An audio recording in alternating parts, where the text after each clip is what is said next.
আপনার ধরেন জেনারেল ভাবে যখন আপনি মেটাতে কাজ করতেন বা এখন কাহাফে কাজ করতেছেন, আপনার রুটিনটা কিভাবে ইভলভ হয়? যে ধরেন আপনার পার্সোনাল কাজ, মানে ফ্যামিলি রিলেটেড কাজ, আপনার রিলিজিয়াস এক্টিভিটিস, প্রেয়ার বা অন্য এক্টিভিটিস থাকতে পারে। প্লাস আপনার প্রফেশনাল রেসপনসিবিলিটি। আপনি ধরেন হচ্ছে উইকডে গুলা কিভাবে ডিল করেন? সেটা হুম। সম্পর্কে যদি আমাদেরকে এখন বা তখন কিভাবে করতেন, এই ২ টা যদি আমাদেরকে একটা ধারণা দিতে পারেন আরকি। হ্যাঁ, আমি টাইম ম্যানেজমেন্টটা খুব স্ট্রিক্টলি করি। আমি বহু অলমোস্ট বলা যায় যে আমি ছোটবেলা থেকেই চেষ্টা করেছি যে আ ঠিকমতো টাইম ইউটিলাইজ করার জন্য। আমার ডেইলি রুটিন যদি আমি চিন্তা করি যে ধরেন ফজরের নামাজের পরে আমি ঘুমাই না। আমি চেষ্টা করি ওই টাইমটাকে কাজে লাগানোর। কারণ ওইটা হচ্ছে বেস্ট টাইম। তখন মাইন্ড ফ্রেশ থাকে। ইনফেক্ট ওই টাইমটাতে আল্লাহ অনেক বারাকা দেন ওই টাইমটাতে। এটা নিয়ে একটা হাদিসও আছে যে আল্লাহ মানুষের কাজে টাইমে বরকত দিয়েছেন ফজরের টাইমের পরে। এবং আমিও দেখেছি যে আমি ওই ফজরের টাইমের পরে যেই সময়টা পাই ২-৩ ঘন্টা পাই বাচ্চাদেরকে স্কুলে নেওয়ার আগে, অফিসে যাওয়ার আগে, ওই টাইমটুকুতে আমি দেখেছি যে আমি যেটাই করি সেই কাজটা খুবই কনসেনট্রেশন নিয়ে করা যায় এবং হাই কোয়ালিটি কাজ করা যায়। তো এই টাইমটা আমি অনেক সময় স্টাডির জন্য কাজে লেগেছি। ইসলামিক স্টাডিজ গুলো করা আমার ওই মাস্টার্স করার সময় কাজে লেগেছে ওই টাইমটা। তারপরে ইভেন কম্পিউটার সাইডে যদি আমি কোনো কমপ্লেক্স টেকনোলজি নিয়ে রিসার্চ করতে চাই, আমি চেষ্টা করি ওই টাইমটাতে কাজ করার। তারপরে তো যখন অফিসে যাচ্ছি তখন তো নন-স্টপ মিটিং শুরু হয় একেবারে সেই সকাল ৯টা থেকে ৫টা পর্যন্ত বোধহয় দিনে এটলিস্ট ১০-১২টা মিটিং থাকবেই। মিটিং এর পর মিটিং নন-স্টপ।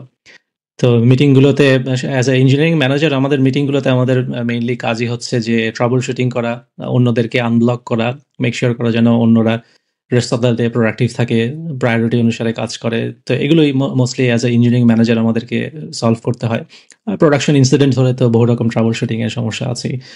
তো এরকমই ধরেন তারপরে অবশ্যই যে লাঞ্চ টাইমে তো নামাজের টাইম আসছেই। সেই নামাজের টাইমটা এমনভাবে অ্যাডজাস্ট করতে হবে যেন লাঞ্চ টাইমের মধ্যে কোনোভাবে ফিট করা যায়। আমি যেন unfairly everyday extra half an hour নষ্ট না করি। দরকার হলে আমি লাঞ্চ টাইম শ্রিঙ্ক করে লাঞ্চের পরে অন্যরা যেরকম ব্রেক নিতে যায় কিছুক্ষণ, আমি সেই ব্রেকটা না নিয়ে আমি নামাজ পড়তে যাই। তো এই স্যাক্রিফাইসটা আমাকে করতে হয়েছে। আমি দেখেছি যে এটার কারণে কিছু প্রবলেমও হয়েছে। যে লাঞ্চ টাইমের পরে সবাই সোশ্যাল টাইম করে কিছুক্ষণ, সবাই নিজেদের মধ্যে রিলেশনশিপ বিল্ড আপ করে। এই রিলেশনশিপ বিল্ড আপ করাটা খুব দরকার। কিন্তু আমি সেটা করতে পারতাম না। আমাকে এই জিনিসটা স্যাক্রিফাইস করতে হতো। লাঞ্চের পরে যে কোনো রকম সোশ্যালাইজেশন করা সেটা আমি করতে পারতাম না আমার নামাজের টাইমের জন্য। এটার জন্য যথেষ্ট প্রবলেম হয়েছে কিন্তু প্রবলেমগুলো কম্পেনসেট করতে হয়েছে আমাকে কোনো না কোনোভাবেই। অবশ্যই নামাজ কম্প্রোমাইজ করার প্রশ্নই ওঠে না। তো আমি সেটা কখনোই কম্প্রোমাইজ করিনি। আলহামদুলিল্লাহ আল্লাহ আমাকে অনেকভাবেই হেল্প করেছেন। প্রবলেম হয়েছে সেই প্রবলেমের সলিউশনও হয়েছে। আমি তো বছরের পর বছর ছিলাম কোম্পানিগুলোতে, বড়, বড় কোম্পানিগুলোতে।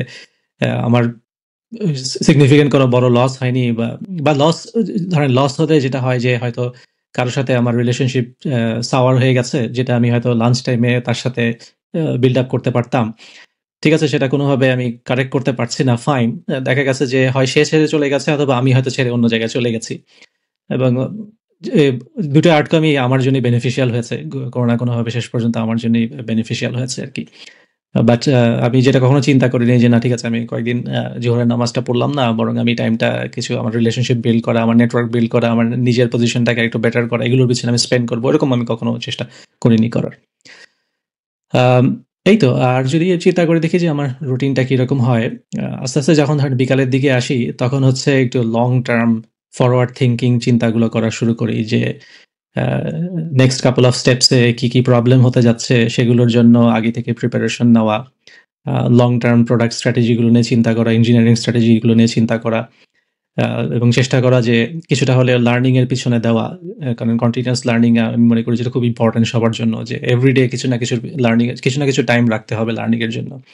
তো এটা আমি চেষ্টা করি যে ওয়ার্কিং ডে শেষের দিকে এইদিকে একটু ফোকাস করার। তারপরে বাসায় এসে তো ফ্যামিলি টাইম আছেই। ফ্যামিলি টাইমের পরে রাতে একা, একা কিছুক্ষণ যদি সময় পাই, তখন আমি চেষ্টা করি যে ওয়ার্ল্ড এর সাথে ক্যাচ আপ করার। সোশ্যাল মিডিয়াতে কিছুটা হলেও ক্যাচ আপ করার, আর্টিকেল পড়া, পড়ে নিজেকে কিছুটা হলেও আপ টু ডেট করা। এছাড়া ডাইভার্সিফাই করা যে নিজের লার্নিংটা শুধুমাত্র আইটি আর্টিকেল পড়লে তো হবে না বা আইটি পডকাস্ট ভিডিও দেখলে তো হবে না। পলিটিক্স নিয়ে পড়া জানা দরকার, ইকোনমিক্স নিয়ে জানা দরকার। এখন এই ২ টা জিনিস নিয়ে জানাটা সবার জন্য খুব ইম্পোর্টেন্ট হয়ে গেছে আমি মনে করি যে বিজনেস ডেভেলপমেন্ট নিয়ে জানা দরকার। ইভেন নিজের সেলফ ডেভেলপমেন্ট নিয়ে স্টাডি করার অনেক অপরচুনিটি আছে। তো ওগুলো আমি চেষ্টা করি রাতের শেষের দিকে কিছুটা হলেও টাইম স্পেন্ড করার। তো মোর অর লেস এই হচ্ছে আমার ডেইলি রুটিন। উইকেন্ডে গিয়ে অবশ্যই ডিফারেন্ট। উইকেন্ডে গিয়ে আমি কিছু কমিউনিটি অ্যাক্টিভিটি করি, হালাকা করি বিভিন্ন গ্রুপের সাথে। আমরা একসাথে বসে ইসলামিক স্টাডিজ করি। সোশ্যাল গ্যাদারিং করি, চ্যারিটি ওয়ার্ক করি, বিভিন্ন কমিউনিটি অ্যাক্টিভিটি করি, মসজিদগুলোতে প্রোগ্রাম করি। তারপরে সাধারণত আমার যে বড়, বড় হবি প্রজেক্টগুলো আছে, লম্বা হবি প্রজেক্টগুলো যেমন বই লেখা একটা আমার হবি প্রজেক্ট। ওগুলো আমি সাধারণত উইকেন্ডে করার চেষ্টা করি।